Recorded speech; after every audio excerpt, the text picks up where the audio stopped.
In Heavenly Places, a devotional by Ellen G. White.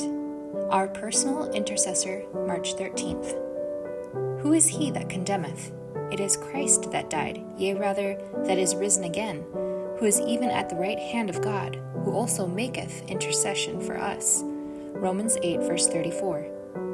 The Lord Jesus is your personal intercessor.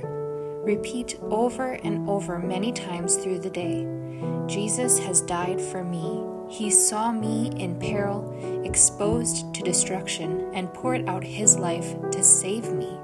He does not behold the soul as a trembling suppliant, prostrate at his feet without pity, and he will not fail to raise me up.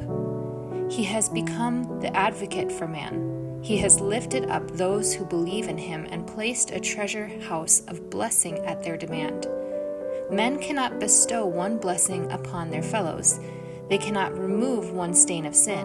It is only the merit and righteousness of Christ that will avail anything, but this is placed to our account in rich fullness.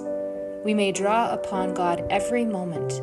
As we turn to him, he answers, "Here I am." Christ proclaims himself our intercessor. He would have us know that he has graciously engaged to be our substitute.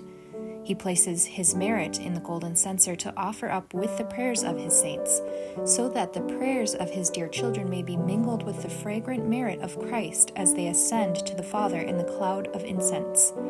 The Father hears every prayer of his contrite children.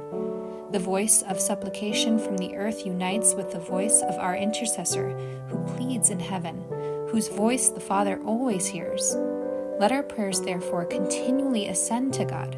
Let them not come up in the name of any human being, but in the name of him who is our substitute and surety.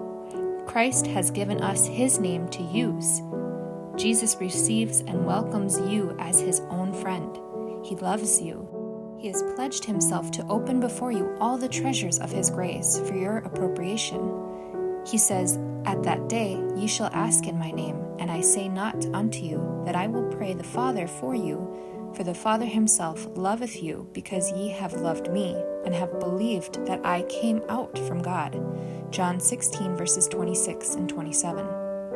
He virtually says, "Make use of my name, and it will be your passport to the heart of my Father, and to all the riches of his grace."